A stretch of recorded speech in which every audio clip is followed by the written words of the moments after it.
a pile of clothing was found at the scene.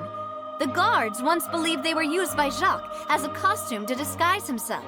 But now, since it was raining that day, the culprit was confident that they could use the rain to wash away all traces of their dissolved accomplice. Realizing this, the true culprit caused the hired assassin to dissolve into water, leading everyone to believe Callus was responsible for Jacques' murder. This is the true version of events.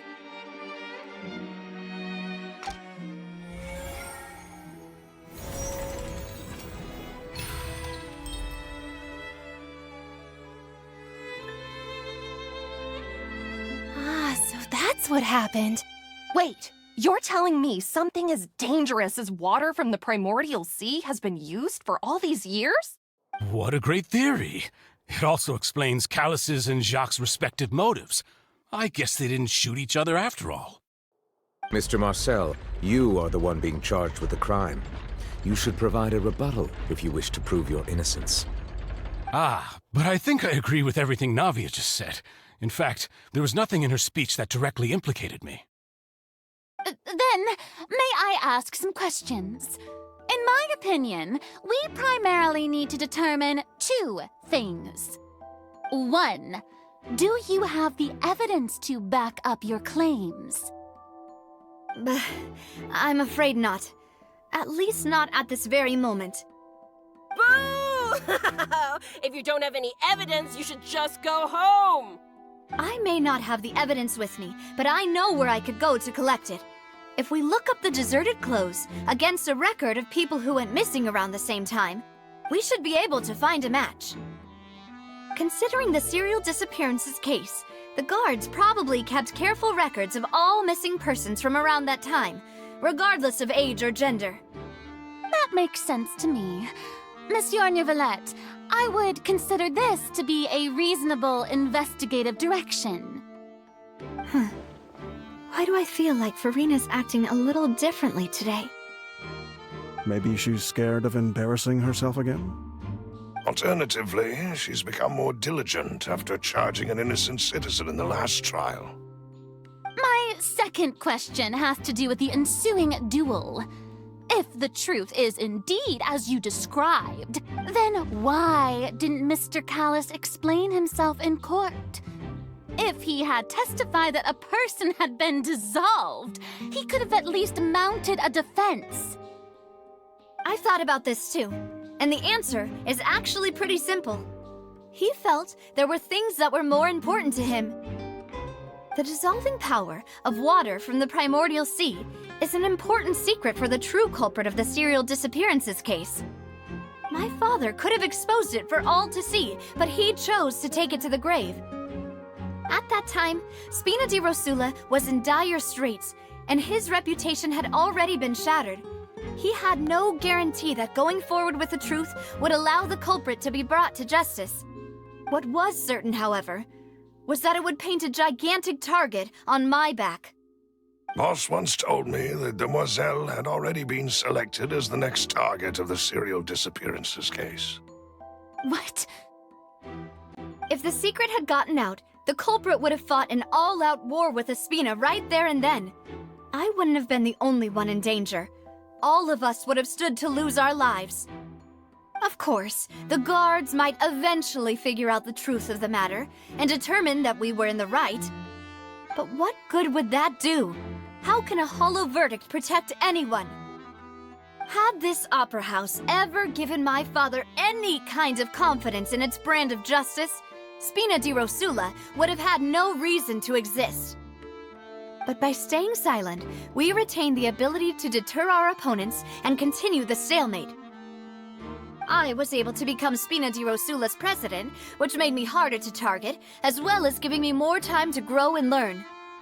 And once I have figured out the truth and stepped up to the challenge, I will do what this opera house cannot, and restore my father's truth and honor back to him.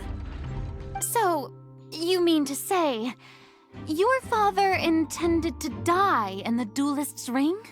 That's right. Do you have any proof? Of course. All you need is to ask his opponent, Clarand. I don't need your apology, your guilt, or your support from the shadows. You don't have to do anything for my sake. But since he entrusted his will to you, Clarand, you should tell us the truth about his sacrifice. So, during the duel, did you believe that Callus was intending to die? Yes, I did. As a champion duelist, I've fought many battles and taken a countless number of dishonored lives. In my line of work, I've seen all kinds of people give their all for the faintest hope to continue living. Some were determined, others passionate, and some even manic and twisted. Just one look and I can tell if a duelist is hoping to live or if they're looking to die. I hereby swear on my name and honor as a champion duelist that Mr. Callus never intended to leave the ring alive. Since that's your testimony, I have no more questions. It appears there really are good grounds to reopen this case. I concur. However, Miss Navia, you still have not explained the link between your father's case and the serial disappearances case. Right? What she said was fascinating, but kind of beside the point. Wait, weren't they just talking about the serial disappearances case? Of course, Your Honor. The two cases are connected via a matter of timing. In my father's case, the culprit intended to kill both Jacques and Callus. As a result, they planned to act after hearing 2 gunshots. And at the end of Linny's trial, the culprit also only dissolved the victim in front of everyone because they realized they were at risk of being identified. The culprit could only time their actions so precisely if they were already at the scene. Coincidentally, Marcel attended both the banquet and the trial. So that's why you suspected me. Even after hearing your reasoning, I still can't help but find it a little preposterous. I'm used to it, though. You've always been an impulsive and sentimental child, Navia. It's one of your most endearing traits. No need to appeal to pathos. I won't try to refute your points one by one, but even if everything you just said was true, can you prove that I was the only person present at both events? On top of that, does a person have to be physically present to control the timing? Can't someone remotely monitor the place? Don't know what she can say to that. I know that even with that, you might still think you can reduce the list of suspects with some further investigations until I'm the only one left on the list. Alas, who won't feel at least a little hurt by an accusation of murder from a girl you see as your own daughter? But if I were to dismiss this completely, you'd also think I'm not being considerate of your feelings. Ah well, let Uncle Marcel teach you another lesson. Do you know what the biggest flaw in your reasoning is? I suppose you're gonna tell me anyways. It's timing again. I'm a businessman by trade. From that standpoint, there's no reason for me to kidnap young women. It's a high-risk action with nothing to gain. In addition, I left my home in Snezhnaya when I was young to come to Poisson and work in some trade. My business only thrived when I received Callus's patronage. But the disappearances began before I ever stepped foot in Fontaine. I do apologize, Demoiselle. This was my mistake. No, it's not your fault. I'm sure he had come prepared. Is there anything else you'd like to say? Would you like to check the date of my first business license against the first known case of the serial disappearances? You can also take a look at my border entry records, or ask my friends and family when I left Snezhnaya for the first time. Could those records and testimonies do something to appease the unspeakable anguish in your heart? Seems like she got the wrong guy. At this rate, Navia will be convicted for falsely accusing him. I think you've done a superb job of dissecting your father's feelings as he neared the end of his life. But aren't you going against all of his wishes and expectations right now?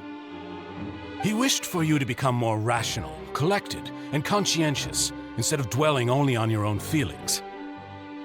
Once you've learned to be more considerate of others' feelings and to stop rushing headlong into things, you'd have met most of his expectations. This isn't just about me. And the biggest difference between me and the rest of the victims is that I still have the ability to search for the truth, while that same agency has long been taken from them. The people whose families were destroyed by synth abuse, the people who lost their loved ones to the serial disappearances, and the people who suffered tragic ends due to their sense of justice. Many people's images are flashing before my eyes. I'm sure some are coming to those of you in the audience as well. And whose image do you see, Marcel? Is it a man named Vacher? Huh. Oh, so you do know that name. I'm merely surprised you'd suddenly say the name of someone I've never even heard of. I was waiting for you to say that.